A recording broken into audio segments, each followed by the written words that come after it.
greet you all in the highly exalted, wonderful, gracious name of our Lord and Savior Jesus Christ. ನಾವು ಅದ್ಭುತವಾಗಿ ಹೆಚ್ಚಿಸಲ್ಪಟ್ಟಂತ ಕೃಪೆಯುಳ್ಳಂತ ಕನಿಕರುಳ್ಳಂತ ಯೇಸು ಕ್ರಿಸ್ತರ ಹೆಸರಿನಲ್ಲಿ ನಿಮಗೆ ನಾವು ಶುಭಾಶಯಗಳನ್ನು ತಿಳಿಸ್ತಾ ಇದ್ದೇವೆ. We praise the Lord for keeping us safe through the past days and bringing us once again to gather for church prayer. ನಾವು ದೇವರಿಗೆ ಸ್ತೋತ್ರ ಸಲ್ಲಿಸುತ್ತೇವೆ, ಯಾಕಂದರೆ ಗತ ದಿನಗಳಲ್ಲಿ ದೇವರು ನಮ್ಮನ್ನು ಸುಕ್ಷೇಮವಾಗಿ ಇಟ್ಟುಕೊಂಡು ಸಭೆಯಾಗಿ ಆತನ ಸನ್ನಿಧಾನದಲ್ಲಿ ಪ್ರಾರ್ಥನೆಗಾಗಿ ಸೇರಿ ಬರುವಂತೆ ಕೃಪೆ ಕೊಟ್ಟಿದ್ದಕ್ಕಾಗಿ. And before we go into prayer, we'll turn our Bibles to Luke's Gospel and chapter 15. ನಾವು ಪ್ರಾರ್ಥನೆಯಲ್ಲಿ ಹೋಗೋದಕ್ಕಿಂತ ಮುಂಚೆ ನಮ್ಮ ಸತ್ಯವೇದಗಳನ್ನು ಲೂಕ್ ಸುವಾರ್ತೆ 15ನೇ ಅಧ್ಯಾಯಕ್ಕೆ ತಿರುಗಿಸಿಕೊಳ್ಳೋಣ. Luke's Gospel chapter 15 and verse 18 and 19. Luke ಸುವಾರ್ತೆ 15ನೇ ಅಧ್ಯಾಯ 18 ಮತ್ತು 19 ವಚನಗಳು. I will set out and go back to my father and say to him, Father, I have sinned against heaven and against you. I am no longer worthy to be called your son. Make me like one of your hired men. ನಾನು ಎದ್ದು ನನ್ನ ತಂದೆಯ ಬಳಿಗೆ ಹೋಗಿ ಅವನಿಗೆ, ಅಪ್ಪ, ಪರಲೋಕಕ್ಕೆ ವಿರೋಧವಾಗಿಯೂ ನಿನ್ನ ಮುಂದೆಯೂ ಪಾಪ ಮಾಡಿದ್ದೇನೆ. ಇನ್ನು ನಾನು ನಿನ್ನ ಮಗನೆನಿಸಿಕೊಳ್ಳುವುದಕ್ಕೆ ಯೋಗ್ಯನಲ್ಲ. ನನ್ನನ್ನು ನಿನ್ನ ಕೂಲಿ ಆಳುಗಳಲ್ಲಿ ಒಬ್ಬನಂತೆ ಮಾಡು ಎಂದು ಹೇಳುವೆನು ಅಂದುಕೊಂಡು ಎದ್ದು ತನ್ನ ತಂದೆಯ ಕಡೆಗೆ ಬಂದನು. Let us look to the Lord in prayer. ಪ್ರಾರ್ಥನೆಯಲ್ಲಿ ಕರ್ತನ ಕಡೆಗೆ ನೋಡೋಣ. ದೇವನಂದನು. ಪರಿಶುದ್ಧ ತಂದೆ, ಪ್ರೀತಿಯುಳ್ಳ ಸ್ವಾಮಿ, ಜೀವಳಂತ ದೇವರು, ದೇವಾದ ಜೀವಳಂತ ವಾಕ್ಯಕ್ಕಾಗಿ ಸ್ತೋತ್ರ. ಮತ್ತೊಂದು ಆವರ್ತಿ ಪ್ರಾರ್ಥನೆಗಾಗಿ ನಮ್ಮನ್ನು ತನ್ನ ದೇವ ಸಭೆಯಾಗಿ ನಿನ್ನ ಪಾದಗಳ ಹತ್ರ ಸೇರಿ ಬರೋದಕ್ಕೋಸ್ಕರ ಕೊಟ್ಟಿದ್ದ ಕೃಪೆಗಾಗಿ ಸ್ತೋತ್ರ. ದೇವ, ಇಸ್ರಾಯೇಲರನ್ನು ಕಾಪಾಡುವಂತ ದೇವರು ತೂಕಡಿಸೋದಿಲ್ಲ, ನಿದ್ರಿಸೋದಿಲ್ಲ ಅಂತ ಹೇಳಿ ನಿನ್ನ ವಾಗ್ದಾನ ನೆರವೇರಿಸ್ತಾ ಇರುವಂತ ವಿಧಾನಕ್ಕಾಗಿ ಸ್ತುತಿಸ್ತೇವೆ, ಆರಾಧಿಸ್ತೇವೆ. ಅವತ್ತನೇ ದೇವ, ನಿನ್ನ ಮಕ್ಕಳಾಗೋದಕ್ಕೆ ನಾವು ಯೋಗ್ಯರಲ್ಲ, ಆದರೆ ಯೇಸು ಕ್ರಿಸ್ತರ ತ್ಯಾಗ ಬಲಿದಾನದ ನಿಮಿತ್ತವಾಗಿ ಮಕ್ಕಳಾಗಿ ಮಾಡಿಕೊಂಡಿದ್ರಿ. ಅಪ್ಪ ತಂದೆ ಅಂತ ಹೇಳಿ ಕೂಗೋದಕ್ಕಾಗಿ, ಮೊರೆ ಇಡೋದಕ್ಕಾಗಿ, ಸಭೆಯಾಗಿ ಪ್ರಾರ್ಥನೆ ಮಾಡೋದಕ್ಕೋಸ್ಕರವಾಗಿ ಸೇರಿ ಬರುವಂತ ಕೃಪೆ ಕೊಟ್ಟಿದ್ದಿ. ವಾಕ್ಯವನ್ನು ನಮ್ಮ ಅವತ್ತನೇ ದೇವ ಹೃದಯದಲ್ಲಿ ಬಚ್ಚಿಟ್ಟುಕೊಳ್ಳೋದಕ್ಕೋಸ್ಕರವಾಗಿ ನೀವು ವಿವರಿಸಿ ಹಂಚುತ್ತೀರಿ ಅಂತ ಹೇಳಿ ವಾಕ್ಯ ಉಚ್ಚಾರಣೆಯಲ್ಲಿ ನಿಮ್ಮ ದಾಸರಿಗೆ, ಭಾಷಾಂತರದಲ್ಲಿ ಅಯೋಗ್ಯನಿಗೆ, ದೇವತಾಂತ್ರಿಕ ವಿಷಯದಲ್ಲಿ ನಿಮ್ಮ ಸಹಾಯ ಕೋರ್ಕೊಂಡು ಸಮಸ್ತ ವಿಷಯಗಳಲ್ಲಿ ಘನತೆ, ಮಹಿಮೆ, ಪ್ರಭಾವ ನಿಮಗೆ ಸಲ್ಲಿಸಿ ನನ್ನನ್ನು ತಗ್ಗಿಸಿಕೊಂಡು ನಿನ್ನ ನಾಮ ಹೆಚ್ಚಿಸಿ ಕೃತಜ್ಞತೆಗಳೊಂದಿಗೆ ಯೇಸು ಕ್ರಿಸ್ತರ ಹೆಸರಿನಲ್ಲಿ ಪ್ರಾರ್ಥಿಸಿ ಬೇಡೊಂದಿದ್ದೇವೆ ತಂದೆ, amen. In Luke's Gospel chapter 15, we very well know the parable of the prodigal son. Luke ಸುವಾರ್ತೆ 15ನೇ ಅಧ್ಯಾಯದಲ್ಲಿ ನಮ್ಮೆಲ್ಲರಿಗೂ ಪರಿಚಿತವಾದಂತ ಸಾಮ್ಯ ಏನಂದ್ರೆ ತಪ್ಪಿ ಹೋದಂತ ಮಗನು. And this boy, he wasted all the resources that the father had given him. ಈ ಹುಡುಗನು ತನ್ನ ತಂದೆ ತನಗೆ ಕೊಟ್ಟಿರುವಂತ ಎಲ್ಲಾ ಸೌಕರ್ಯಗಳನ್ನೆಲ್ಲ ಹಾಳು ಮಾಡಿಕೊಂಡಿದ್ದಾನೆ. He was completely spoiled in 3 ways. ಆತನು ಸಂಪೂರ್ಣವಾಗಿ 3 ವಿಧಾನದಲ್ಲಿ ತನ್ನನ್ನು ತಾನು ನಷ್ಟಪಡಿಸಿಕೊಂಡಿದ್ದಾನೆ. This man was spoiled in his body because he went and he prostituted himself with adulterous woman. ಆತನು ತನ್ನ ಶರೀರವನ್ನು ಹಾಳು ಮಾಡಿಕೊಂಡಿದ್ದಾನೆ. ಯಾವ ರೀತಿಯಾಗಿ ಅಂತಂದ್ರೆ ಸೋಳೆಯರೊಂದಿಗೆ ಸಹವಾಸ ಮಾಡಿ ತನ್ನ ಶರೀರವೆಲ್ಲ ದೂರ ದೇಶದಲ್ಲಿ ನಷ್ಟಪಡಿಸಿಕೊಂಡಿದ್ದಾನೆ. Because of these women, he had lost all the purity of his own body. ಈ ಸ್ತ್ರೀಯರ ನಿಮಿತ್ತವಾಗಿ ತನ್ನ ಶರೀರದ ಎಲ್ಲಾ ಪವಿತ್ರತೆಯನ್ನು ಆತನು ಹಾಳು ಮಾಡಿಕೊಂಡಿದ್ದಾನೆ. And secondly, we see that in his soul he spent away all the treasure and the inheritance that the father had given him. ಎರಡನೇದಾಗಿ ತನ್ನ ಪ್ರಾಣದಲ್ಲಿ ತನ್ನ ತಂದೆ ಆತನಿಗೆ ಕೊಟ್ಟಿರುವಂತ ಎಲ್ಲಾ ಸೌಕರ್ಯಗಳನ್ನು ಎಲ್ಲಾ ವಿಧಾನದಲ್ಲಿ ಆತನು ಹಾಳು ಮಾಡಿಕೊಂಡಿದ್ದಾನೆ. And thirdly, we see that this man was spoiled in the spirit because he was fellowshipping with pigs that was unclean for an Israelite. ಮೂರನೇದಾಗಿ ನೋಡ್ತಾ ಇದ್ದೇವೆ ಅಂತಂದ್ರೆ ಈತನು ತನ್ನ ಆತ್ಮದಲ್ಲಿ ಕೂಡ ಸಂಪೂರ್ಣವಾಗಿ ಹಾಳು ಮಾಡ್ಕೊಂಡಿದ್ದಾನೆ. ಯಾವ ರೀತಿಯಾಗಿ ಅಂದ್ರೆ ಹಂದಿಗಳೊಂದಿಗೆ ಸಹವಾಸ ಮಾಡ್ತಾ ಇದ್ದಾನೆ. ಹಂದಿಗಳು ಇಸ್ರಾಯೇಲರಿಗೆ ಪರಿಪೂರ್ಣವಾಗಿ ನಿಷಿದ್ಧವಾದಂತ ಅಪವಿತ್ರವಾದಂತ ಪ್ರಾಣಿಗಳಾಗಿವೆ. In spite of all these three kinds of impurity or uncleanliness being in this man, ಈ ವ್ಯಕ್ತಿಯಲ್ಲಿ ಈ ಮೂರಂತಸ್ತಿನ ಅಪವಿತ್ರತೆ ಅಶುದ್ಧತೆ ಇದ್ದಾಗಿಯೂ ಕೂಡ we see a very beautiful prayer life that this man had. ಈ ವ್ಯಕ್ತಿಯಲ್ಲಿ ಒಂದು ಸುಂದರವಾದಂತ ಪ್ರಾರ್ಥನೆಯ ಜೀವಿತವನ್ನು ನಾವು ನೋಡ್ತಾ ಇದ್ದೇವೆ. And it was because he had that confidence that his father will answer that prayer. That confidence brought him back from that far land. ಯಾಕಂದ್ರೆ ನನ್ನ ತಂದೆ ಅಂದ್ರೆ ಈ ಹುಡುಗನ ತಂದೆ ತನ್ನ ಪ್ರಾರ್ಥನೆಯನ್ನು ಕೇಳುತ್ತಾನೇನೋ ಅಂತ ಪರಿಪೂರ್ಣ ಭರವಸೆ ಆತನಲ್ಲಿತ್ತು. ಆ ಪರಿಪೂರ್ಣ ಭರವಸೆ ಆತನನ್ನು ದೂರ ದೇಶದಿಂದ ತರ್ತಾ ಇದೆ. So we will see very, very foundational three principles that this boy or this son had in order to pray. ಅದಕ್ಕಾಗಿ ಬಹಳ ಕ್ಲುಪ್ತವಾಗಿ ಈ ಹುಡುಗ ಅಥವಾ ಈ ಮಗನು ಪ್ರಾರ್ಥನೆಗೋಸ್ಕರವಾಗಿ ಆತನಲ್ಲಿರುವಂತ ಮೂರು ಬುನಾದಿಯ ಸತ್ಯಗಳನ್ನು ನಾವು ನೋಡಿಕೊಳ್ಳೋದಕ್ಕೆ ಪ್ರಯತ್ನ ಮಾಡೋಣ. The first thing is in verse 17 it says, when he came to his senses, he said. ಮೊದಲನೇ ವಿಷಯ ಏನಂದ್ರೆ 17ನೇ ವಚನದಲ್ಲಿ ನೋಡ್ತೇವೆ, ಆಗ ಅವನಿಗೆ ಬುದ್ಧಿ ಬಂದು. So that means all that he did till then, that is this man spoiling himself, wasting his treasure, going to pigs, all this he did out of his senses.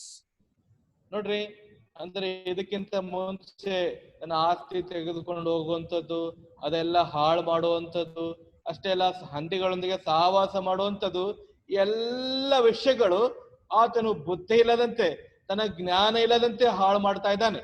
So now this man, the Bible says that this son is now coming back to his senses. He again is coming back to his senses. ಈಗ Bible ಹೇಳ್ತಾ ಇದೆ, ಆತನಲ್ಲಿ ತಿರುಗಿ ಅವನು ಈ ಹುಡುಗನು ತನ್ನ ಬುದ್ಧಿಯಲ್ಲಿ ತನ್ನ ಜ್ಞಾನದಲ್ಲಿ ಆತ ಬರ್ತಾ ಇದ್ದಾನೆ. What is coming back to the senses? ನೋಡಿ, ತಿರುಗಿ ಬುದ್ಧಿಯಲ್ಲಿ ಬರುವಂತದ್ದು ಅಂದ್ರೆ ಏನ್ರಿ? Till when he came back to his senses, his land did not change, his state did not change, and his work did not change. ಆತನ ಅಂದ್ರೆ ತನ್ನಲ್ಲಿ ತಾನು ಬರ್ತಾ ಇದ್ದಾನೆ ಅಂದ್ರೆ ತನಗೆ ಜ್ಞಾನೋದಯವಾಗ್ತಾ ಇದೆ. ಅರ್ಥ ಏನಂತಂದ್ರೆ ಆತನ ಸ್ಥಳ, ಆತನ ಕೆಲಸ, ಆತನ ಸ್ಥಿತಿಗತಿಗಳು ಬದಲಾವಣೆ ಆಗ್ತಾ ಇಲ್ಲ. ಅಲ್ಲಿ he is still in that old place, still in that old situation. Everything is old, still everything is like that only. ಆತನು ಇನ್ನು ಹಳೆಯ ಸ್ಥಿತಿಯಲ್ಲಿ, ಹಳೆಯ ಸ್ಥಳದಲ್ಲಿಯೇ, ಹಳೆಯ ಪರಿಸ್ಥಿತಿಗಳಲ್ಲಿಯೇ ಆತನು ಜೀವಿಸ್ತಾ ಇದ್ದಾನೆ. But what is happening here is he started to somehow in that far place recognize the nature and the character of his father. ಆದ್ರೆ ಇಲ್ಲಿ ಸಂಭವಿಸ್ತಾ ಇರುವಂತಹ ವಿಷಯ, ಇಲ್ಲಿ ಜರುಗ್ತಾ ಇರುವಂತಹ ವಿಷಯ ಏನಂದ್ರೆ ತನ್ನ ತಂದೆಯ ಸ್ವಭಾವವನ್ನು ಆತನು ಅರಿತುಕೊಳ್ತಾ ಇದ್ದಾನೆ, ತಿಳ್ಕೊಳ್ತಾ ಇದ್ದಾನೆ. That is coming to senses. That is coming to senses. Because the moment he came to his senses, immediately he thought of his father's servants. ಇಲ್ಲಿ ನೋಡ್ರಿ, ತನಗೆ ಜ್ಞಾನೋದಯವಾಗ್ತಾ ಇದೆ ಅಂದ್ರೆ ಇದ್ರ ಅರ್ಥ ಏನಂದ್ರೆ ತಕ್ಷಣವೇ ತನ್ನ ತಂದೆಯ ಮನೆಯ ಕೂಲಿ ಯಾಳುಗಳ ನೆನಪು ಆತನಿಗೆ ಬರ್ತಾ ಇದೆ. He thought about his father's servants, father's food, father's house. ಆತನು ತಂದೆಯ ಮನೆ, ತಂದೆಯ ಸೇವಕರು, ತಂದೆ ಕೊಡುವಂತ ಆಹಾರದ ಕುರಿತು ಆಲೋಚಿಸ್ತಾ ಇದ್ದಾನೆ. So this man, he recognized, this son recognized that coming to senses is not changing something, but first of all understanding who your father is. ನೋಡ್ರಿ, ಈ ವ್ಯಕ್ತಿ, ಈ ಹುಡುಗ, ಈತನಿಗೆ ಜ್ಞಾನೋದಯ ಆಗ್ತಾ ಇದೆ. ಇದ್ರ ಅರ್ಥ ಏನಂತಂದ್ರೆ ಏನೋ ಬದಲಾವಣೆ, ಯಾವುದೋ ವ್ಯತ್ಯಾಸಗಳಲ್ಲ, ಮೊಟ್ಟ ಮೊದಲದಾಗಿ ಜ್ಞಾನೋದಯ ಆಗ್ತಾ ಇದೆ ಅಂದ್ರೆ ತಂದೆಯ ಕುರಿತು ಆಲೋಚಿಸುವಂಥದ್ದು, ತಂದೆಯ ಹತ್ರ ಇರುವಂತಹ ವಿಷಯಗಳ ಕುರಿತು ನೆನಪು ಮಾಡಿಕೊಳ್ಳುವಂಥದ್ದು, ಗುರುತಿಸಿಕೊಳ್ಳೋದಾಗಿದೆ. God can never, God has never, and God will never answer a prayer when you don't have faith on his character. ನೋಡ್ರಿ, ತಂದೆ ದೇವರು ಎಂದಿಗೂ ನಿನಗೆ ನಿನ್ನ ಪ್ರಾರ್ಥನೆಯನ್ನು ಕೇಳೋದಕ್ ಸಾಧ್ಯ ಇಲ್ಲ, ಆತನು ನಿನ್ನ ಪ್ರಾರ್ಥನೆಗೆ ಉತ್ತರ ಕೊಡೋಕ್ ಸಾಧ್ಯನೇ ಇಲ್ಲ. ಯಾವ ಪರಿಸ್ಥಿತಿಯಲ್ಲಿ ಅಂದ್ರೆ, ತಂದೆಯ ಗುಣಲಕ್ಷಣಗಳನ್ನು ನೀನು ಅರಿಯದೆ ಇದ್ದರೆ. Any prayer, it can be a small prayer, it can be a important prayer, it can be a very critical prayer. If a prayer needs to be answered, it has to be built on the knowledge of the character of God. ಅದಕ್ಕಾಗಿ ಪ್ರಾರ್ಥನೆ ಯಾವುದೇ ಆಗಲಿ, ಅದು ಸಣ್ಣ ಪ್ರಾರ್ಥನೆ ಆಗಿರಲಿ, ಸ್ವಲ್ಪ ಕಡಿಮೆ ಪ್ರಾಮುಖ್ಯತೆಯ ಪ್ರಾರ್ಥನೆ ಆಗಿರಲಿ, ದೊಡ್ಡ ಪ್ರಾರ್ಥನೆ ಆಗಿರಲಿ, ಪ್ರಾರ್ಥನೆ ಎಂಥದೇ ಯಾವುದೇ ತರದಾಗಲಿ ಅದಕ್ಕೆ ಉತ್ತರ ಸಿಗ್ಬೇಕಂದ್ರೆ ತಂದೆಯ ಗುಣಲಕ್ಷಣಗಳ ಮೇಲೆ ಆಧಾರವಾಗಿದ್ದು ವಿಶ್ವಾಸವಿಟ್ಟು ಮಾಡುವಂತ ಪ್ರಾರ್ಥನೆಗೆ ಮಾತ್ರ ಉತ್ತರ ಸಿಗ್ತದೆ. And that is why it is very important. It is very, very important to study the Bible and know about the knowledge of the Lord Jesus Christ. ಅದಕ್ಕಾಗಿ ಬೈಬಲ್ ಧ್ಯಾನ ಮಾಡಿ ಕರ್ತನಾದ ಯೇಸು ಕ್ರಿಸ್ತರ ಜ್ಞಾನದ ಕುರಿತು ತಿಳುಕೊಳ್ಳುವಂಥದ್ದು ಅತಿ ಅತಿ ಅತಿ ಪ್ರಾಮುಖ್ಯವಾಗಿದೆ. Because if you have to grow into maturity, if you have to come into that high maturity of the Lord Jesus Christ, ಅದಕ್ಕಾಗಿ ಕರ್ತನಾದ ಯೇಸು ಕ್ರಿಸ್ತರ ಜ್ಞಾನದ ಆ ಪರಿಪೂರ್ಣತೆಗೆ, ಆ ಪರಿಪೂರ್ಣವಾದ ಪರಿಪಕ್ವತೆಗೆ ನೀನು ಬಂದಾಗ, the Bible says, Ephesians chapter 4 and verse 13, Bible ಹೇಳುತ್ತದೆ, ಎಫೆಸದವರಿಗೆ ಬರೆದ ಪತ್ರಿಕೆ 4ನೇ ಅಧ್ಯಾಯ 13ನೇ ವಚನ, until we all reach unity in the faith and in the knowledge of the Son of God and become mature, attaining to the whole measure of the fullness of Christ. ನಾವೆಲ್ಲರೂ ನಂಬಿಕೆಯಿಂದಲೂ ದೇವಕುಮಾರನ ವಿಷಯವಾದ ಜ್ಞಾನದಿಂದಲೂ ಉಂಟಾಗುವ ಐಕ್ಯವನ್ನು ಹೊಂದಿ ಪ್ರವೀಣತೆಗೆ ಬಂದವರಾಗಿ ಕ್ರಿಸ್ತನ ಪರಿಪೂರ್ಣತೆ ಎಂಬ ಪ್ರಮಾಣವನ್ನು ಮುಟ್ಟುವ ತನಕ. So until you have a knowledge of the Lord Jesus Christ, you cannot become mature in the Lord Jesus Christ. ಅದಕ್ಕಾಗಿ ಕರ್ತನಾದ ಯೇಸು ಕ್ರಿಸ್ತರ ಜ್ಞಾನದ ಪರಿಪೂರ್ಣತೆಯಲ್ಲಿ ಪಕ್ವತೆಯಲ್ಲಿ ನೀನು ಬಂದದೇ ಹೋದರೆ ನೀನು ಪ್ರೌಢನಾಗಿ ಜ್ಞಾನದಲ್ಲಿ ಪರಿಪೂರ್ಣತೆ ಪರಿಪಕ್ವತೆ ಹೊಂದದವನಾಗಿ ಇರೋದಿಲ್ಲ. The more you increase in the knowledge of the Lord Jesus Christ, the more you will increase in maturity. ಕರ್ತನಾದ ಯೇಸು ಕ್ರಿಸ್ತರ ಜ್ಞಾನದಲ್ಲಿ ನೀನು ಎಷ್ಟೊಂದಾಗಿ ಹೆಚ್ಚಿಸಲ್ಪಡುತ್ತೆಯೋ, ಎಷ್ಟೊಂದಾಗಿ ಹೆಚ್ಚಿಸ್ಕೋತೀಯೋ, ಅಷ್ಟೊಂದಾಗಿ ನೀನು ಪ್ರೌಢತೆಗೆ ಪರಿಪಕ್ವತೆಗೆ ಬರ್ತೀಯ. Now this knowledge is not intellectual, or it is not a head knowledge of the Lord Jesus Christ. ಈ ಜ್ಞಾನ ಮತ್ತೆ ಕರ್ತನಾದ ಯೇಸು ಕ್ರಿಸ್ತರಿಂದ ಹೊಂದಿರುವಂತ ಯಾವುದೋ ತಲೆಯಲ್ಲಿ ತುಂಬಲ್ಪಟ್ಟಂತ ತಲೆಯಲ್ಲಿ ಗ್ರಹಿಸಿಕೊಳ್ಳುವಂತ ಜ್ಞಾನ ಬುದ್ಧಿ ವಿವೇಕ ಅಲ್ಲ. That's why Apostle Paul says, in order to know the surpassing greatness of the Lord Jesus Christ, in Philippians chapter 3. Philippi ಪತ್ರಿಕೆ 3ನೇ ಅಧ್ಯಾಯದಲ್ಲಿ ಹೇಳ್ತಾ ಇದ್ದಾರೆ, ಕ್ರಿಸ್ತನ ಜ್ಞಾನ ಪರಿಪೂರ್ಣತೆಯಲ್ಲಿ ನಿಮ್ಮಲ್ಲಿ ಬರಬೇಕಂತ ಆತ ಬಯಸ್ತಾ ಇದ್ದಾರೆ. He says, in order to gain this surpassingly great knowledge of Jesus Christ, I consider all things as loss.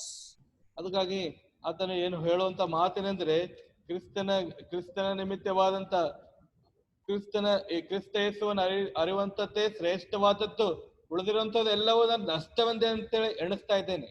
And he says you can get that knowledge only when you consider everything as rubbish. ಯೇಸು ಕ್ರಿಸ್ತರ ಜ್ಞಾನದ ಕುರಿತಾಗಿ ಯೇಸು ಕ್ರಿಸ್ತರ ಜ್ಞಾನಕ್ಕೆ ಹೋಲಿಸಿ ಉಳಿದಿರುವಂತದ್ದೆಲ್ಲವೂ ಕಸ ಅಂತ ಹೇಳ್ತಾ ಇದ್ದಾನೆ. So the first thing is you need to understand who he is. You need to understand who he is. ಅದಕ್ಕಾಗಿ ಮೊಟ್ಟ ಮೊದಲನೇ ವಿಷಯ ಏನಂದ್ರೆ, ನೀವು ಆತನು ಯಾರಾಗಿದ್ದಾನೆ, ಕರ್ತನು ಯಾರಾಗಿದ್ದಾನೆ ಅನ್ನುವಂಥದ್ದು ಸಂಪೂರ್ಣವಾಗಿ ಅರ್ಥಕೊಳ್ಬೇಕಾಗಿದೆ, ತಿಳ್ಕೊಳ್ಬೇಕಾಗಿದೆ. In other words, the Bible says coming to senses is just again rethinking about your father. ಅದಕ್ಕಾಗಿ ನಿನಗೆ ಜ್ಞಾನೋದಯವಾಗುವಂತದ್ದರ ಅರ್ಥ ಏನಂತಂದ್ರೆ, ತಿರುಗಿ ನಿನ್ನ ತಂದೆಯ ಕುರಿತು ಆಲೋಚಿಸುವಂಥದ್ದು, ನಿನ್ನ ತಂದೆಯನ್ನು ಗುರುತಿಸುವಂತದ್ದಾಗಿದೆ.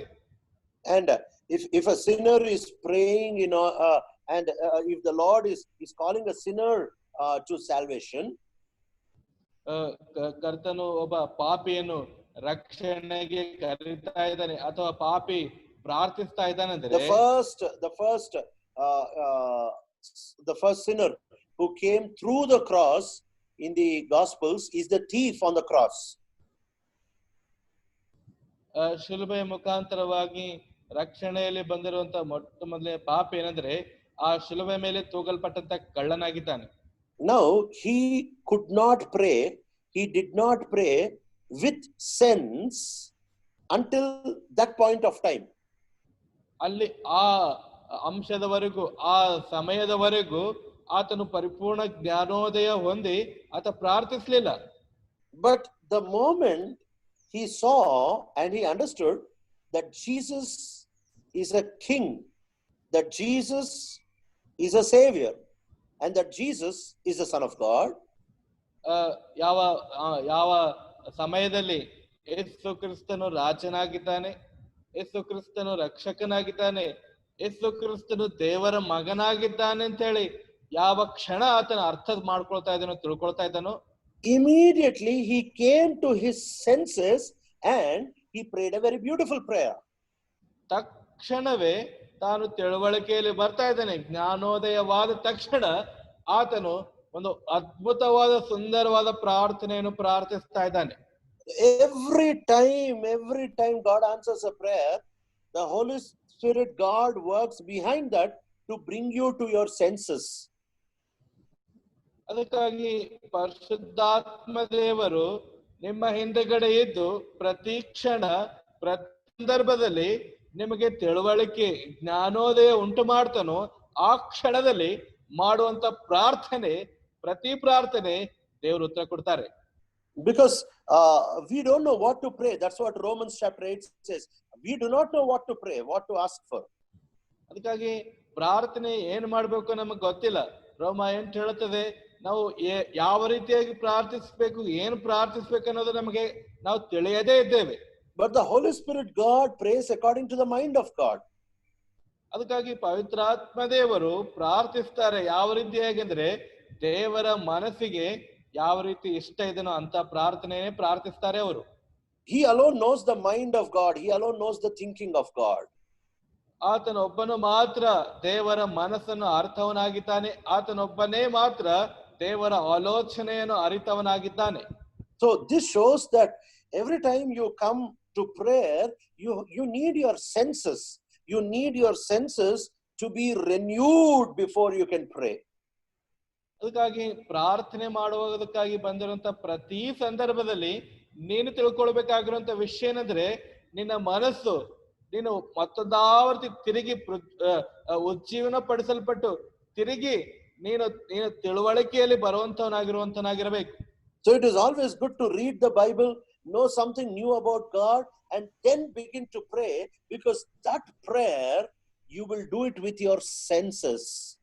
ಅದಕ್ಕಾಗಿ ಪ್ರಾರ್ಥನೆಗೆ ಬರುವಂತ ಪ್ರತಿ ಸಂದರ್ಭದಲ್ಲಿ ಏನ್ ಮಾಡ್ಬೇಕಂದ್ರೆ ಬೈಬಲ್ ಓದಿ ಕರ್ತನಾದ ಯೇಸು ಕ್ರಿಸ್ತರ ಕುರಿತಾದಂತ ಒಂದು ಹೊಸ ಪ್ರತ್ಯಕ್ಷತೆಯನ್ನು ಹೊಂದಿದಂತವನಾಗಿದ್ದು ತಿರುಗಿ ಬಳಕೆಯಲ್ಲಿ ಬಂದು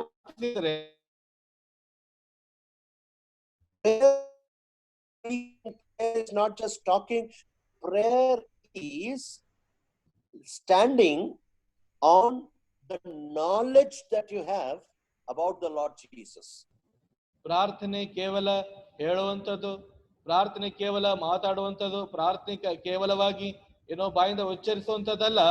ಪ್ರಾರ್ಥನೆ ಏನಾಗಿದೆ ಅಂದರೆ ಕರ್ತನಾದ ಯೇಸು ಕ್ರಿಸ್ತರ ಕುರಿತಾದಂತ ಹೊಸ ಪ್ರತ್ಯಕ್ಷತೆಯ ಮೇಲೆ, ಹೊಸ ತಿಳುವಳಿಕೆಯ ಮೇಲೆ ನಿಲ್ಲುವಂಥದ್ದೇ ಆಗಿದೆ. Till then, this boy, he forgot the father in the effect of prostitutes, pigs, and prosperity. ಅಲ್ಲಿಯ ತನಕ ಈ ಹುಡುಗನು, ಈ ಮಗನು ತಂದೆಯನ್ನು ಮರೆತು ಹೋಗಿದ್ದಾನೆ. ಕಾರಣ ಏನಂದ್ರೆ ಸುಳ್ಳೇರಿದ್ದಾರೆ, ಕಾರಣ ಏನಿದೆ ಹಂದಿಗಳಿವೆ, ಕಾರಣ ಏನಿದೆ ಸಮೃದ್ಧಿ ಇದೆ. Because of these three things, he forgot. He lost sense. He lost understanding. He lost the knowledge he had about his father. ಈ ಮೂರು ವಿಷಯಗಳ ನಿಮಿತ್ತವಾಗಿ ತಂದೆ ಕುರಿತಾದಂತ ಜ್ಞಾನಗಳನ್ನು ಮರ್ತೋಗಿದ್ದಾನೆ. ತಂದೆ ಕುರಿತಾದ ತಿಳುವಳಿಕೆ ಆತನಿಗಿಲ್ಲ. ತಂದೆಯ ಕುರಿತಾದ ಸಂಪೂರ್ಣವಾದಂತ ಜ್ಞಾನದಲ್ಲಿ ಆತನು ಬರಲಾರದೆ ಮರ್ತು ಹೋಗ್ತಾ ಇದ್ದಾನೆ. It was there in the corner of his heart and corner of his mind somewhere, but he did not give that importance. ಅಲ್ಲಿ ಆತನ ಹೃದಯದ ಯಾವುದೋ ಒಂದು ಕೋಣೆಯಲ್ಲಿ ತಂದೆಯ ಕುರಿತಾದ ಆಲೋಚನೆ ಇದೆ, ಆದ್ರೆ ತಂದೆಯ ಕುರಿತಾದ ತಿಳುವಳಿಕೆಗೆ ಆತನು ಪ್ರಾಮುಖ್ಯತೆ ತನ್ನ ಜೀವಿತದಲ್ಲಿ ಕೊಡಲೇ ಇಲ್ಲ. But at that point of time, suddenly the Holy Spirit God worked in him and brought the knowledge, brought the importance of the Father to high priority. ತಕ್ಷಣವೇ ಅದಕ್ಕಾಗಿ ಪರಿಶುದ್ಧಾತ್ಮ ದೇವರು ಆ ಮೂಲೆಯಲ್ಲಿ ಆ ಕೋಣೆಯಲ್ಲಿರುವಂತಹ ಬಯಕೆಯನ್ನು ತಕ್ಷಣವೇ ಉನ್ನತವಾದಂತಹ ಪ್ರಾಮುಖ್ಯತೆಯಲ್ಲಿ ತಂದೆಯ ಕುರಿತಾದ ಆಲೋಚನೆ ಆತನ ಜೀವಿತದಲ್ಲಿ ತರ್ತಾ We need ಇದ್ದಾನೆ. to understand that without the help of the Holy Spirit God, we cannot come to our senses. All our prayers will be out of sense. ಅದಕ್ಕಾಗಿ ನಾವು ಅರ್ಥ ಮಾಡ್ಕೊಳ್ಬೇಕು, ತಿಳ್ಕೊಳ್ಬೇಕಾಗಿರುವಂತ ವಿಷಯ ಏನಂದ್ರೆ, ಪವಿತ್ರಾತ್ಮ ದೇವರ ಸಹಾಯ ಇಲ್ಲದೆ ನಮ್ಮ ತಿಳುವಳಿಕೆಯೊಳಗಡೆ ನಾವು ಬರಲಾರೆವು. ಪವಿತ್ರಾತ್ಮನ ಸಹಾಯ ಇಲ್ಲದೆ ನಾವು ಮಾಡುವಂತ ಪ್ರಾರ್ಥನೆಗಳೆಲ್ಲವೂ ದೇವರಿಂದ ದೂರ ಆಗಿರುವಂತವುಗಳೇ ಆಗಿವೆ. And then the second thing, the second foundation for prayer is, ಮತ್ತೆ ಎರಡನೆಯ ಪ್ರಾರ್ಥನೆಗೋಸ್ಕರವಾಗಿರುವಂತ ಎರಡನೆಯ ಬುನಾದಿ ಏನಂದ್ರೆ, after you have come back to your senses, after the Holy Spirit God reminds you about the character and the nature of God, ನಿಮ್ಮ ತಿಳುವಳಿಕೆಯೊಳಗಡೆ ನೀವು ಬಂದಾಗ ನಿಮ್ಮ ತಂದೆಯಾದ ದೇವರ ಗುಣಲಕ್ಷಣಗಳು ಪರಿಶುದ್ಧಾತ್ಮ ದೇವರು ನಿಮಗೆ ತಿಳಿಯಪಡಿಸಿದಾಗ ತಂದೆಯ ಕುರಿತಾದಂತ ಜ್ಞಾನೋದಯ ನಿಮಗೆ ಆದ ತಕ್ಷಣ, and then the second foundation is in verse 18, he says, I will set out and go back to my father and say to him, Father, I have sinned against heaven and against you. 18ನೇ ವಚನದಲ್ಲಿ ನೋಡ್ತೇವೆ, ನಾನು ಎದ್ದು ನನ್ನ ತಂದೆಯ ಬಳಿಗೆ ಹೋಗಿ ಅವನಿಗೆ, ಅಪ್ಪ, ಪರಲೋಕಕ್ಕೆ ವಿರೋಧವಾಗಿಯೂ ನಿನ್ನ ಮುಂದೆಯೂ ಪಾಪ ಮಾಡಿದ್ದೇನೆ ಅಂತ ಹೇಳುತ್ತೇನೆ ನಾನು. When after he came to his senses, ತನ್ನ ತಿಳುವಳಿಕೆಯೊಳಗಡೆ ಆತ ಬಂದ ತಕ್ಷಣ, now he was ready to pray with an attitude to change and leave his old life. ಈಗ ಆತನು ಯಾವ ಪ್ರವರ್ತನೆ ನಡವಳಿಕೆಯಲ್ಲಿ ಬಂದಿದ್ದಾನಂತಂದ್ರೆ, ತನ್ನ ಹಳೆಯ ಜೀವಿತವನ್ನು ಬದಲಾಯಿಸಿಕೊಂಡು ಹೊಸ ರೀತಿಯಲ್ಲಿ ತನ್ನ ಜೀವಿತ ಸಾಗಿಸಬೇಕನ್ನುವಂತ ನಡವಳಿಕೆಯಲ್ಲಿ ಬಂದಿದ್ದಾನೆ. So he said, I will set out and go back to my father. I will do all that I can do in order to again go and stay with my father. ಈಗ ನಾನು ಎದ್ದು ಅಂದ್ರೆ ನಾನು ಸರಿಪಡಿಸಿಕೊಂಡು ಹೋಗ್ತೇನೆ, ನಾನು ಎಲ್ಲ ಮಾಡ್ತೇನೆ. ಹೆಂಗ್ ಮಾಡ್ತೇನೆ ಅಂದ್ರೆ, ನನ್ನ ತಂದೆಯೊಂದಿಗೆ ಜೀವಿಸೋದಕ್ಕೋಸ್ಕರವಾಗಿ ಏನೇನಾರು ಮಾಡ್ಬೇಕೋ ಅದೆಲ್ಲ ಮಾಡಿ ನನ್ನ ತಂದೆಯೊಂದಿಗೆ ಜೀವಿಸ್ತೇನೆ ಅನ್ನುವಂತ ನಡವಳಿಕೆಯಲ್ಲಿ ಆತ ಬಂದಿದ್ದಾನೆ. It was not just for food, or it was not just for something that he wanted to go back, but he wanted to go back to his father in order to get back the father. ನೋಡ್ರಿ, ಏನೋ ಊಟ ಪಡ್ಕೊಳ್ಬೇಕು ಅಥವಾ ತಂದೆ ಹತ್ರ ಇರುವಂತ ಯಾವುದೋ ವಿಷಯಗಳು ಆತ ಪಡ್ಕೊಳ್ಬೇಕಂತೇಳಿ ಆತ ಸರಿಪಡಿಸ್ಕೊಳ್ತಾ ಇಲ್ಲ, ತಿರುಗಿ ಹೋಗ್ತಾ ಇಲ್ಲ. ನನ್ನ ತಂದೆಯನ್ನು ನಾನು ತಿರುಗಿ ಪಡ್ಕೊಳ್ಬೇಕನ್ನುವಂತ ಭಾವನೆ ನಡವಳಿಕೆಯಿಂದ ಆತನು ತಿರುಗಿ ಹೋಗ್ತಾ ಇದ್ದಾನೆ. Even if I don't have the relationship of a son, at least in the relationship of a slave, I want to see my father every day. ತಂದೆಯೊಂದಿಗೆ ನಾನು ಮಗನ ಸಂಬಂಧ ಇಲ್ಲದೆ ಇದ್ದರೂ ಕೂಡ ಪರವಾಗಿಲ್ಲ, ಆದ್ರೆ ತಂದೆಯ ಹತ್ರ ನಾನೊಬ್ಬ ಕೂಲಿಯಾಳಾಗಿ ಹೋಗ್ತೇನೆ. ಯಾಕಂದ್ರೆ ಪ್ರತಿನಿತ್ಯ ನಾನು ನನ್ನ ತಂದೆಗೆ ನೋಡ್ತೀನಿ ಅನ್ನುವಂತ ಭಾವನೆಯಲ್ಲಿ ಆತ ಹೋಗ್ತಾ ಇದ್ದಾನೆ. I have lost taste of this foreign land, lost taste of this pig spot. Now I want the taste of my father's food. ಈಗ ನನಗೆ ಈ ಪರದೇಶದ ಆಹಾರದ ರುಚಿ ಬೇಕಾಗಿಲ್ಲ, ಈ ಹಂದಿಗಳ ಸಹವಾಸದ ರುಚಿ ನನಗೆ ಬೇಕಾಗಿಲ್ಲ. ಈಗ ನನಗೆ ತಂದೆಯ ಮನೆಯ ರುಚಿ ಬೇಕನ್ನುವಂತ ತಿರುಗಿ ಸಮಕೂಡಿಸುವಿಕೆಯಲ್ಲಿ ಆತ ಬರ್ತಾ ಇದ್ದಾನೆ. And this man was ready. He was practically ready. He was practically ready to do something as an answer for the senses that he got. ಈಗ ಆತನು ಕ್ರಿಯಾರೂಪಕವಾಗಿ ಹೋಗ್ತಾ ಇದ್ದಾನೆ. ಯಾವ ರೀತಿ ಅಂದ್ರೆ, ತಾನು ಜ್ಞಾನೋದಯ ಆಗಿದೆಯಲ್ಲ, ಆ ಜ್ಞಾನೋದಯದ ಪ್ರತ್ಯುತ್ತರವಾಗಿ ತನ್ನ ಕ್ರಿಯೆಗಳಲ್ಲಿ ಬದಲಾವಣೆ ತೆಗೆದುಕೊಂಡು ಕ್ರಿಯಾರೂಪಕವಾಗಿ ಆತನ ಹತ್ರ ಹೋಗೋದಕ್ಕಾಗಿ ಬಯಸ್ತಾ ಇದ್ದಾನೆ. You need to understand that when you are not ready to respond to the sense that the Holy Spirit has granted in you, ಯಾವಾಗ ಪರಿಶುದ್ಧಾತ್ಮ ದೇವರು ನಿನ್ನೊಳಗಡೆ ತಂದಿರುವಂತಹ ಬದಲಾವಣೆ, ಪರಿಶುದ್ಧಾತ್ಮ ದೇವರು ನಿನ್ನೊಳಗಡೆ ತಂದಿರುವಂತಹ ಜ್ಞಾನೋದಯದ ಆ ಬದಲಾವಣೆಯ ಕ್ರಿಯೆಗಳು ನಿನ್ನ ಹೊರಗಡೆ ತೋರಿಸೋದಕ್ಕೆ ಸಿದ್ಧ ಇಲ್ಲದೆ ಇರುವಾಗ, your prayer will fall down in the second step. ಎರಡನೇ ಹಂತದಲ್ಲಿ ನಿನ್ನ ಪ್ರಾರ್ಥನೆಗಳು ಬಿದ್ದು ಹೋಗ್ತವೆ. Only sense is not enough, but sense with responsibility, sense with obedience is very important. ಕೇವಲ ತಿಳುವಳಿಕೆ ಅಷ್ಟೇ ಅವಶ್ಯಕತೆ ಇಲ್ಲ, ತಿಳುವಳಿಕೆ ಅಷ್ಟೇ ಸಾಕಾಗೋದಿಲ್ಲ. ತಿಳುವಳಿಕೆಯೊಂದಿಗೆ ವಿಧೇಯತೆ, ತಿಳುವಳಿಕೆಯೊಂದಿಗೆ ಪ್ರತಿಸ್ಪಂದನೆ ಕೂಡ ಅತ್ಯವಶ್ಯಕವಾಗಿದೆ. So here you need to understand that, Lord, you have given me a sense that you are so and so, or your nature is this and this. ಅದಕ್ಕಾಗಿ ಇಲ್ಲಿ ತಿಳ್ಕೊಳ್ಬೇಕಾಗಿರುತ್ತದೇನೆಂದ್ರೆ, ತಂದೆಯೇ ನನಗೆ ತಿಳುವಳಿಕೆ ಕೊಟ್ಟಿದೆ, ನೀನು ಇಂತಿಂತವನಾಗಿದ್ದೀಯಾ, ನಿನ್ನ ಕಾರ್ಯಗಳು ಇಂತಿಂತವುಗಳಾಗಿವೆ ಅಂತ ಹೇಳಿ ನಾನು ತಿಳ್ಕೊಂಡಿದ್ದೇನೆ. But now I want to respond. I want to practically imply that nature of yours into my life. ಈಗ ನಾನು ಏನ್ ಮಾಡ್ಬೇಕಂತ ಹೇಳಿ ಬಯಸ್ತಾ ಇದ್ದೀನಿ ಅಂತಂದ್ರೆ, ನಿನ್ನ ಆ ತಿಳುವಳಿಕೆ, ನಿನ್ನ ಆ ಗುಣಲಕ್ಷಣಗಳನ್ನು ನಾನು ನನ್ನ ಕ್ರಿಯಾರೂಪದಲ್ಲಿ ಪ್ರತಿಸ್ಪಂದನೆ ತೋರಿಸಬೇಕು. ಕ್ರಿಯಾರೂಪದಲ್ಲಿ ಆ ತಿಳುವಳಿಕೆಯ ಕಾರ್ಯಗಳು ನಾನು ಪ್ರಕಟಪಡಿಸಬೇಕನ್ನುವಂಥದ್ದು ನನಗೆ ಬಯಕೆಯಾಗಿದೆ. Until and unless you don't respond to the revelation that the Holy Spirit God gives you, your prayer life is empty. ಎಲ್ಲಿಯ ತನಕ ಪರಿಶುದ್ಧಾತ್ಮ ದೇವರು ಕೊಟ್ಟಿರುವಂತಹ ಪ್ರತ್ಯಕ್ಷತೆಗೆ ಪ್ರತಿಸ್ಪಂದಿಸುವಂಗಿಲ್ಲೋ, ವಿಧೇಯತೆ ತೋರಿಸುವಂಗಿಲ್ಲೋ, ಕ್ರಿಯಾರೂಪದಲ್ಲಿ ತರುವುದಿಲ್ಲಯೋ, ನಿನ್ನ ಪ್ರಾರ್ಥನೆಗಳು ಬರಿದಾಗಿ ಖಾಲಿಯಾಗಿರ್ತವೆ. Until you have that desire, Lord, I want to live your character out, your prayer will never make its place before God.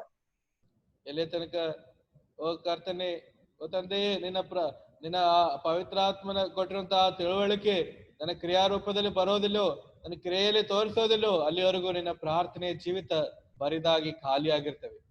And the third principle for prayer is, ಪ್ರಾರ್ಥನೆಗಾಗಿರುವಂತ ಮೂರನೆಯ ಸಿದ್ಧಾಂತ ಏನಂದ್ರೆ, in verse 19 it says, 19ನೇ ವಚನದಲ್ಲಿ ನಾವು ನೋಡ್ತೇವೆ, I am no longer worthy to be called your son, make me like one of your hired men. ನನ್ನನ್ನು ನಿನ್ನ ಕೂಲಿ ಆಳುಗಳಲ್ಲಿ ಒಬ್ಬನಂತೆ ಮಾಡು ಎಂದು ಹೇಳುವೆನು ಅಂದುಕೊಂಡು ಎದ್ದು ತನ್ನ ತಂದೆಯ ಕಡೆಗೆ ಬಂದನು.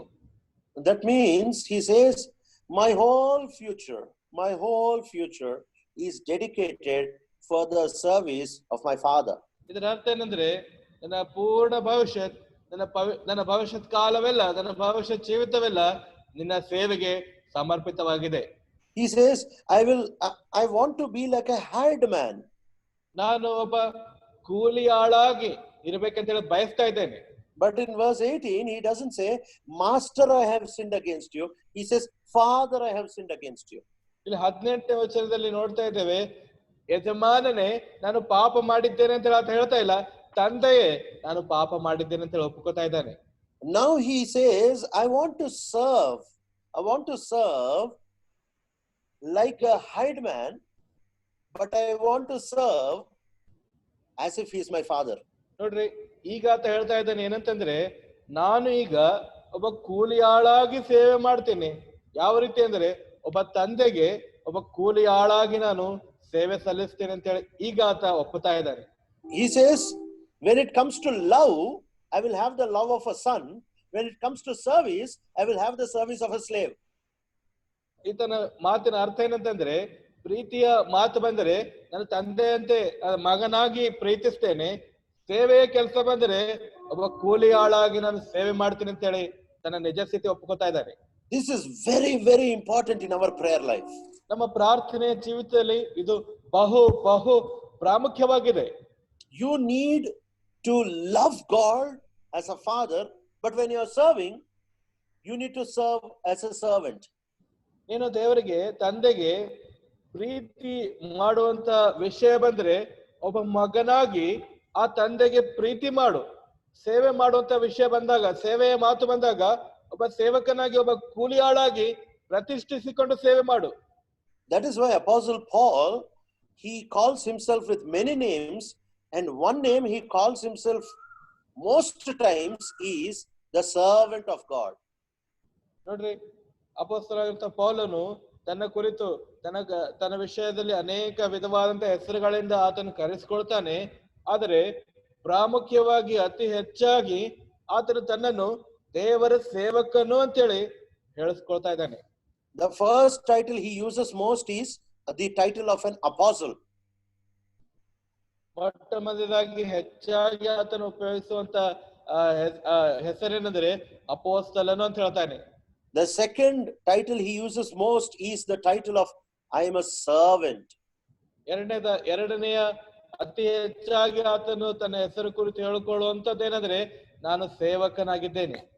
So understand both of these things. He says I am an apostle, and when it comes to who I am, but when it comes to service, I am a servant.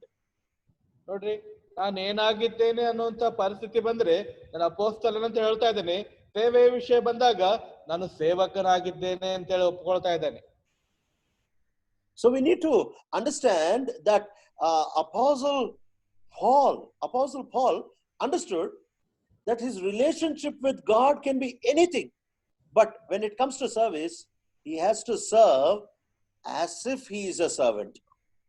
ಅಪೊಸ್ತಲನಾದ ಪೌಲವರು ತಮ್ಮ ಮಾತಿನ ಅರ್ಥ ಸ್ಪಷ್ಟವಾಗಿ ವಿವರಿಸ್ತಾ ಇದ್ದಾರೆ. ಏನಂದ್ರೆ, ದೇವರೊಂದಿಗೆ ನನ್ನ ಸಂಬಂಧ ಬಂದರೆ ಅದು ಎಂಥದೇ ಸಂಬಂಧ ಆಗಿರ್ಬೋದು, ನಾನು ಯಾವುದೇ ರೀತಿಯ ಸಂಬಂಧ ಹೊಂದಿರ್ಬೋದು, ಆದರೆ ಸೇವೆ ವಿಷಯ ಬಂದಾಗ ನಾನು ಸೇವಕನಾಗಿ ಆತನಿಗೆ ಸೇವೆ ಮಾಡ್ತೇನೆ ಅಂತ ಹೇಳಿ ತನ್ನ ವಿಷಯದಲ್ಲಿ ಆತ ಹೇಳ್ಕೊಳ್ತಾ ಇದ್ದಾನೆ. The difference between the Old Testament and the New Testament is ಹಳೆ ಒಡಂಬಡಿಕೆ ಹೊಸ ಒಡಂಬಡಿಕೆಯಲ್ಲಿರುವಂತಹ ವ್ಯತ್ಯಾಸವೇನೆಂದರೆ, in the Old Testament people served as servants, but in the New Testament people serve as sons. ಹಳೆ ಒಡಂಬಡಿಕೆಯಲ್ಲಿ ಜನರು ಸೇವಕರಾಗಿ ಸೇವೆ ಮಾಡಿದ್ದಾರೆ. ಹೊಸ ಒಡಂಬಡಿಕೆಯಲ್ಲಿ ಜನರು ಮಕ್ಕಳಾಗಿ ಆತನ ಸೇವೆ ಮಾಡಿದ್ದಾರೆ. So you and I are called to serve him, to be his servant, but to have the relationship of a son, and to be a son servant. ನೋಡ್ರಿ, ನಾನು ನೀವು ಯಾತಕ್ಕಾಗಿ ಕರೆಯಲ್ಪಟ್ಟಿವೆ ಅಂತಂದ್ರೆ ನಾವು ಆತನ ಸೇವೆ ಮಾಡ್ಬೇಕು. ಆತನ ಸೇವೆಗಾಗಿ ನಾವು ಕರೆಯಲ್ಪಟ್ಟಿವೆ. ಮಕ್ಕಳಾಗಿ ಪ್ರೀತಿಸುತ್ತಾ ಆತನ ಸೇವೆ ಮಾಡುವಂತವರಾಗಿದ್ದು ಮಕ್ಕಳು ಸೇವಕರಾಗಿದ್ದೇವೆ ನಾವು. Now many times prayer means we think it is only God working for us. ಅನೇಕ ಸಾರ್ತಿ ನಾವು ಅನ್ಕೋತೇವೆ ಪ್ರಾರ್ಥನೆ ಅಂದರೆ ದೇವರು ನಮಗಾಗಿ ಕೆಲಸ ಮಾಡ್ತಾ ಇದ್ದಾರೆ. But we should also recognize that prayer has a part where you are willing to work for God, and the answer for your prayer is for the glory of God. ಅದಕ್ಕಾಗಿ ಅರ್ಥ ಮಾಡ್ಕೊಳ್ಬೇಕಾಗಿರೋ ವಿಷಯ ಏನಂತಂದ್ರೆ, ಪ್ರಾರ್ಥನೆ ನೀನು ದೇವರಿಗಾಗಿ ಒಂದು ಕೆಲಸ ಮಾಡಬೇಕಾಗಿದೆ. ಪ್ರಾರ್ಥನೆಯಲ್ಲಿ ನೀನು ಕೂಡ ದೇವರಿಗೋಸ್ಕರವಾಗಿ ಸೇವೆ ಸಲ್ಲಿಸಬೇಕಾಗಿದೆ. ಪ್ರಾರ್ಥನೆಯ ಉತ್ತರ ದೇವರ ಚಿತ್ತಕ್ಕನುಸಾರವಾಗಿರುವಂತದ್ದಾಗಿದೆ. The answer for your prayer is for the service of God and for the glory of God. ಇನ್ನು ಪ್ರಾರ್ಥನೆಗೆ ಉತ್ತರ ದೇವರ ಸೇವೆಗೋಸ್ಕರವಾಗಿರ್ತದೆ. ಅಷ್ಟೇ ಅಲ್ಲ, ಇನ್ನು ಪ್ರಾರ್ಥನೆಗೆ ಉತ್ತರ ದೇವರ ಚಿತ್ತಕ್ಕೆ ಅನುಸಾರವಾಗಿರುವಂತದ್ದೇ ಆಗಿರ್ತದೆ. When you have this kind of prayer, a prayer that you come back to your senses and by the power of the Holy Spirit know about the Lord Jesus Christ. ಅಂದ್ರೆ ನೀನು ಇಂಥ ಪ್ರಾರ್ಥನೆ ಜೀವಿತ ಹೊಂದಿದೆ ಆದರೆ, ಅಂದ್ರೆ ಪವಿತ್ರ ಆತ್ಮದೇವರು ನಿನಗೆ ತಿಳುವಳಿಕೆಯಲ್ಲಿ ತೆಗೆದುಕೊಂಡು ಬಂದು ಕರ್ತನಾದ ಯೇಸು ಕ್ರಿಸ್ತನ ಕುರಿತಾದ ಜ್ಞಾನೋದಯಕ್ಕಾಗಿ ನೀನು ತಿರುಗಿ ಬಂದು ಪ್ರಾರ್ಥನೆ ಆದರೆ, secondly, if you are ready to practically move, if you are ready to practically live and practically obey this revelation, ಎರಡನೇದಾಗಿ ನೀನು ಹೊಂದಿರುವಂತಹ ಪ್ರತ್ಯಕ್ಷತೆಯನ್ನು ಕ್ರಿಯಾರೂಪದಲ್ಲಿ ಪ್ರತಿಸ್ಪಂದಿಸ್ತಾ, ಕ್ರಿಯಾರೂಪದಲ್ಲಿ ವಿಧೇಯತೆ ತೋರಿಸಿ, ಕ್ರಿಯಾರೂಪದಲ್ಲಿ ಪರಿಪೂರ್ಣವಾಗಿ ಅಳವಡಿಸಿಕೊಳ್ಳೋದಕ್ಕಾಗಿ ನೀನು ಸಿದ್ಧವಾಗಿದ್ದಾಗ, God never answers the prayers of anybody who is not ready to act. He can answer the prayer of somebody who is willing to obey. ನೋಡ್ರಿ, ಕ್ರಿಯಾರೂಪದಲ್ಲಿ ಪ್ರತಿಸ್ಪಂದಿಸೋದಕ್ಕೋಸ್ಕರವಾಗಿ ಸಿದ್ಧವಾಗದೇ ಇದ್ದಂತವರ ಪ್ರಾರ್ಥನೆ ದೇವರು ಉತ್ತರಿಸೋದಿಲ್ಲ. ಪ್ರತಿಸ್ಪಂದನೆ ಕೊಡೋದಕ್ಕಾಗಿ ಯಾರು ಮನಸ್ಸು ಮಾಡ್ತಾರೋ, ಇಚ್ಛೆ ಪಡ್ತಾರೋ ಅಂತವರ ಪ್ರಾರ್ಥನೆಗೆ ಆತರ ಉತ್ತರ So ಕೊಡ್ತಾರೆ. you need to see whether you are willing to obey what the Lord is telling you. ಅದಕ್ಕಾಗಿ ನೀನ್ ತಿಳ್ಕೊಳ್ಬೇಕಾಗಿರುವಂತದ್ದು ಏನಂತಂದ್ರೆ, ಕರ್ತನು ನಿನಗೆ ಹೇಳುವಂತದ್ದನ್ನು ನೀನು ಅದಕ್ಕೆ ಒಳಗಾಗೋದಕ್ಕೋಸ್ಕರವಾಗಿ ನೀನು ಸಿದ್ಧವಾಗಿದ್ದೀಯಾ? The revelation of God is not to increase your head knowledge. It is given to increase the humility of your heart. ದೇವರ ಪ್ರತ್ಯಕ್ಷತೆ ನಿನ್ನ ತಲೆಯಲ್ಲಿ ಜ್ಞಾನ ಹೆಚ್ಚಿಗೆ ಮಾಡ್ಕೊಳ್ಳೋದಕ್ಕೋಸ್ಕರವಾಗಿ ಕೊಡುವಂತದ್ದಲ್ಲ. ದೇವರು ಕೊಡುವಂತ ಪ್ರತ್ಯಕ್ಷತೆ ನಿನ್ನ ಹೃದಯದಲ್ಲಿ ದೀನತೆ, ನಮ್ರತೆ ಕೊಡುವಂತದ್ದು, ಅದನ್ನು ಹೆಚ್ಚಿಗೆ ಮಾಡುವಂತದ್ದಾಗಿದೆ.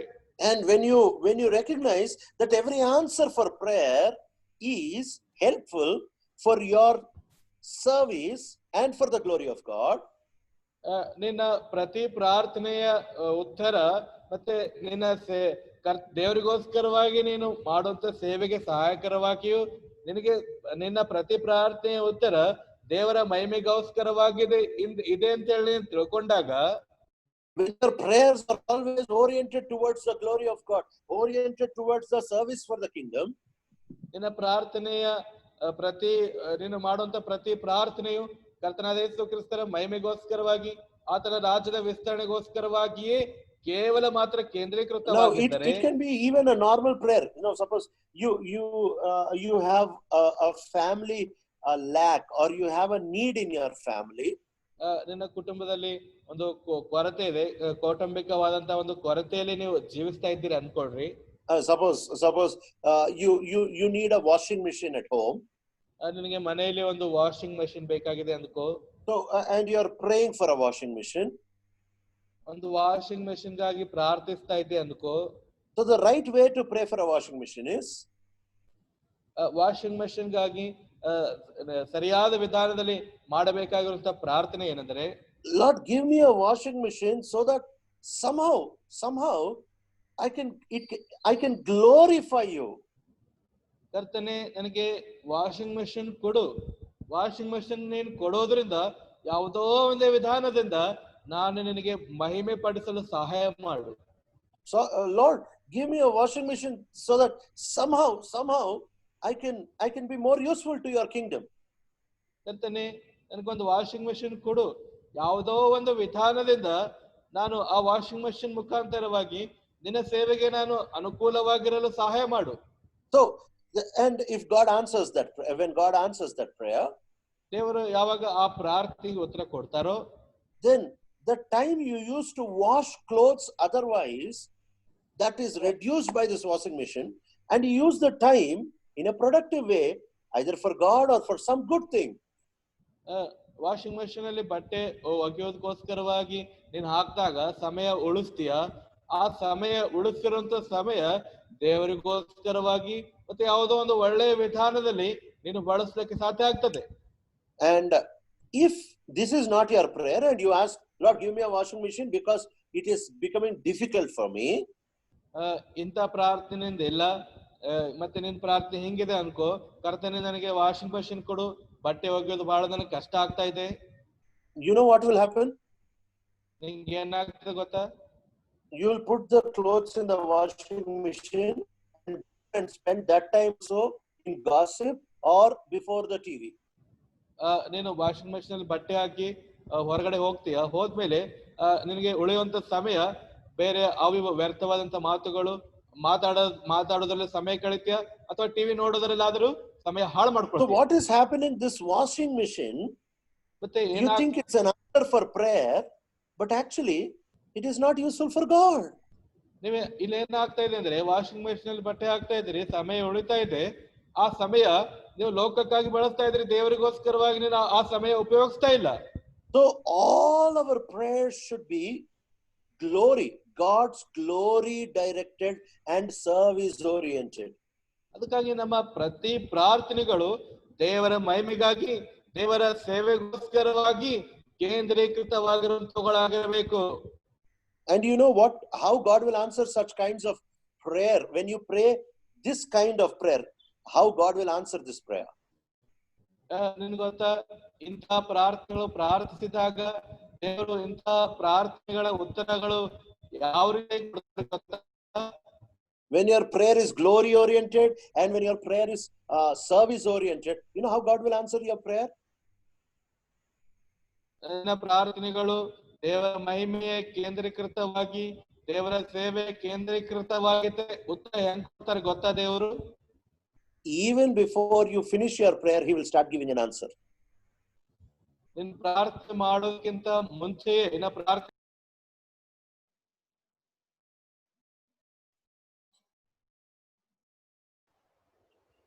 So when our prayers are glory oriented and kingdom oriented, ನಮ್ಮ ಪ್ರಾರ್ಥನೆಗಳು ದೇವರ ಮಹಿಮೆಗೆ ಕೇಂದ್ರೀಕೃತವಾಗಿದ್ದು ದೇವರ ರಾಜ್ಯದ ಕುರಿತಾದ ಕೇಂದ್ರೀಕೃತವಾಗಿದ್ದರೆ, we see here that even before he ended his prayer, his father answered his prayer. ನೋಡ್ರಿ, ಇಲ್ಲಿ ನಾವ್ ಏನ್ ನೋಡ್ತೇವೆ ಅಂತಂದ್ರೆ, ಆತನು ಇನ್ನ ಪ್ರಾರ್ಥನೆ ಮಾಡೋದಕ್ಕಿಂತ ಮುಂಚೆಯೇ ಆತನ ಪ್ರಾರ್ಥನೆಗೆ ತಂದೆ ಉತ್ತರ ಕೊಡ್ತಾ ಇದ್ದಾರೆ. And he answered it in a way that this son could never imagine. ಈ ಪ್ರಾರ್ಥನೆಗೆ ಉತ್ತರ ಹೆಂಗ್ ಸಿಕ್ಕತ್ತಂದ್ರೆ ಮಗನು ಅದು ಊಹಿಸ್ಲಕ್ಕೆ ಇಲ್ಲ. He received so much from his father. ಆತನು ತನ್ನ ತಂದೆಯಿಂದ ಬಹಳಷ್ಟು ಪಡ್ಕೊಂಡನು. He thought he will get joy, he will get happiness, but actually he became the reason of the joy of the whole family. ಆತನು ತಂದೆಯಿಂದ ಸಂತೋಷ ಆನಂದ ಪಡ್ಕೊಳ್ತೀನಿ ಅಂತೇಳಿ ಅಂದುಕೊಂಡನು. ಆದ್ರೆ ಆತನೇ ಆ ಕುಟುಂಬದ ಸಂತೋಷ ಆನಂದಕ್ಕೆ ಕಾರಣಾದನು. He gave joy to the father, he gave joy to the servants, except for his elder brother. Everybody was very happy and celebrating. ಆತನು ತನ್ನ ತಂದೆಗೆ ಸಂತೋಷ ತಂದು ಕೊಟ್ಟನು, ತನ್ನ ತಂದೆಯ ಕೂಲಿ ಆಳುಗಳಿಗೆ ಸಂತೋಷ ಕೊಟ್ಟನು. ಆತನ ಹಿರಿಯ ಅಣ್ಣನನ್ನು ಬಿಟ್ಟು ಉಳಿದವರೆಲ್ಲರೂ ಸಂತೋಷ ಪಡ್ತಾ ಇದ್ದಾರೆ. So if you follow these three principles in prayer, ಪ್ರಾರ್ಥನೆಯಲ್ಲಿ ಈ ಮೂರು ಪ್ರಾಮುಖ್ಯತೆಯ ಸಿದ್ಧಾಂತಗಳನ್ನು ಹಿಂಬಾಲಿಸಿದ್ರೆ, the answer for prayer will give glory to God. ಪ್ರಾರ್ಥನೆಯ ಉತ್ತರ ದೇವರಿಗೆ ಮಹಿಮೆ ತರ್ತದೆ. And you will be so satisfied with the answer beyond your imagination and comprehension. ನಿನ್ನ ಊಹೆಗೆ, ನಿನ್ನ ಆಲೋಚನೆಗೆ, ನಿನ್ನ ಬುದ್ಧಿಗೆ ಮೀರಿದಂತ ಉತ್ತರ ಪ್ರಾರ್ಥನೆಯಲ್ಲಿ ನಿನಗೆ ಸಿಗ್ತದೆ. May God help us to learn this kind of sensible, obedient, glory oriented prayer. ದೇವರು ಇಂಥ ಒಂದು ತಿಳುವಳಿಕೆಯ ಪ್ರತಿಸ್ಪಂದಿಸುವಂತಹ ದೇವರ ಮಹಿಮೆಯ ಕೇಂದ್ರೀಕೃತವಾದಂತಹ ಪ್ರಾರ್ಥನೆಯ ಜೀವಿತ ನಮಗೆ ದಯಪಾಲಿಸಲಿ. Let us close with a word of prayer. ಪ್ರಾರ್ಥನೆಯಿಂದ ನಾವು ಮುಗಿಸಿಕೊಳ್ಳೋಣ. Gracious, loving, living Heavenly Father, ಕೃಪೆಯುಳ್ಳಂತ ಪರಲೋಕದ ಜೀವವುಳ್ಳಂತ ತಂದೆ, we worship you through the Lord Jesus Christ. ಕರ್ತನಾದ ಯೇಸು ಕ್ರಿಸ್ತರ ಮುಖಾಂತರವಾಗಿ ನಿಮಗೆ ಆರಾಧಿಸ್ತೇವೆ ತಂದೆ. Help us to grow in your knowledge to be able to sensibly pray. ಓ ತಂದೆ, ನಿನ್ನ ಜ್ಞಾನದಲ್ಲಿ ನಾವು ಬೆಳೆದಂತವರಾಗಿ ತಿಳುವಳಿಕೆಯಿಂದ ಪ್ರಾರ್ಥಿಸಲು ಸಹಾಯ ಮಾಡು. Help us to not only pray but recognize that our attitude of obedience is also a part of prayer. ಓ ತಂದೆ, ಕೇವಲ ತಿಳುವಳಿಕೆಯಿಂದ ಅಷ್ಟೇ ಅಲ್ಲ, ತಿಳುವಳಿಕೆ ಹೊಂದಿರುವಂತದ್ದು ಪ್ರತಿಸ್ಪಂದಿಸುತ್ತಾ ವಿಧೇಯತೆಯಿಂದ ಕಾರ್ಯರೂಪದಲ್ಲಿದ್ದು ಪ್ರಾರ್ಥಿಸಲು ಸಹಾಯ ಮಾಡುತ್ತದೆ. And help all our prayers to be glory oriented and kingdom oriented. ಓ ತಂದೆ, ನಮ್ಮ ಎಲ್ಲಾ ಪ್ರಾರ್ಥನೆಗಳು, ಪ್ರತಿ ಪ್ರಾರ್ಥನೆಗಳು ನಿನ್ನ ಮಹಿಮೆಯ ಕೇಂದ್ರೀಕೃತವಾಗಿ ನಿನ್ನ ರಾಜ್ಯದ ಕೇಂದ್ರೀಕೃತವಾಗಿರಲು ಸಹಾಯ ಮಾಡು. The coming week, in your own will, as we are, oh Lord, praying to open thy house, grant grace. ಓ ತಂದೆ, ಬರುವಂತ ವಾರಗಳಲ್ಲಿ ನಿಮ್ ಚಿತ್ತ ಆದ್ರೆ ದೇವ ಮಂದಿರ ನಾವು ಪ್ರಾರಂಭಿಸಬೇಕಂತ ಅಂದುಕೊಂಡಿರುವಾಗ ದಯಮಾಡಿ ನಿನ್ನ ಕೃಪೆ ನಮ್ಗೆ ಅನುಗ್ರಹಿಸಿ. Father, many people in our own Horeb family are suffering because of COVID. ಓ ತಂದೆ, ಅನೇಕ ಜನರು ನಮ್ಮ ಕುಟುಂಬದಲ್ಲಿ ಕೋವಿಡ್ ಇಂದ ಬಾಧೆ ಪಡ್ತಾ ಇದ್ದಾರೆ ತಂದೆ. We commit all those people into your hands. ನಮ್ಮ ಎಲ್ಲಾ ಜನರನ್ನು ನಿನ್ನ ಕೈಯಲ್ಲಿ ನಾವು ಒಪ್ಪಿಸಿಕೊಡ್ತೇವೆ ತಂದೆ. Recover all of them, Lord. ಕರ್ತನೆ, ಎಲ್ಲರನ್ನು ನೀವು ಗುಣಪಡಿಸಪ್ಪ. Remember the universal church. ಸಾರ್ವತ್ರಿಕ ಸಭೆ ಕೂಡ ನೆನಪು ಮಾಡಬೇಕು. For this we pray with thanksgiving the highly exalted name of our Lord and Savior Jesus Christ. ಪ್ರಾರ್ಥನೆಯನ್ನು ಅತ್ಯದ್ಭುತವಾಗಿ ಹೆಚ್ಚಿಸಲ್ಪಟ್ಟಂತ ಕರ್ತನು ಒಡೆಯನು ರಕ್ಷಕನಾಗಿರುವ ಯೇಸು ಕ್ರಿಸ್ತರ ಹೆಸರಿನಲ್ಲಿ ಪ್ರಾರ್ಥಿಸಿಕೊಳ್ಳುತ್ತಿದ್ದೇವೆ ತಂದೆ. Amen. Amen. Now may the grace of God the Father, the love of Jesus Christ, His precious Son, and the blessed Holy Spirit rest and abide with all of us, both now and forevermore. Amen. Amen. We, God willing, we are praying that the coming Sunday we might open the house of the Lord for fellowship. ನಾವು ಪ್ರಾರ್ಥಿಸ್ತಾ ಇದ್ದೇವೆ, ದೇವರ ಚಿತ್ತ ಆದರೆ ಬರುವಂತ ರವಿವಾರ ಸಹವಾಸಕ್ಕಾಗಿ ದೇವರ ಮನೆಯನ್ನು ನಾವು ತೆರೆಬೇಕಂತೇಳಿ ಪ್ರಾರ್ಥಿಸ್ತಾ ಇದ್ದೇವೆ. Please note that within today and tomorrow, representatives from Horeb will definitely give you a call. ದಯಮಾಡಿ ಗಮನದಲ್ಲಿ ಇಟ್ಕೊಡ್ರಿ, ಇವತ್ತು ಅಥವಾ ದೇವರ ಚಿತ್ತ ಆದ್ರೆ ನಾಳೆ ಒಳಗಾಗಿ ಹೋರೇಬ್ ಸಭೆ ಮುಖಾಂತರ ಪ್ರತಿನಿಧಿಗಳು ನಿಮಗೆ ಫೋನ್ ಕಾಲ್ ಮಾಡ್ತಾರೆ. If you do not receive a call either today or tomorrow from us, ನಮ್ಮಿಂದ ಇವತ್ತಾಗಲಿ ನಾಳೆ ಆಗಲಿ ನಿಮಗೆ ಫೋನ್ ಕರೆ ನಿಮಗೆ ಬರಲಿಲ್ಲ ಅಂದ್ರೆ, and you want to attend fellowship, ನೀವು ಸಹವಾಸಕ್ಕೆ ಬರಬೇಕು, ಹಾಜರಾಗಬೇಕಂತೇಳಿ ಬಯಸಿದ್ರೆ, then you are free to call us and inform us about your availability.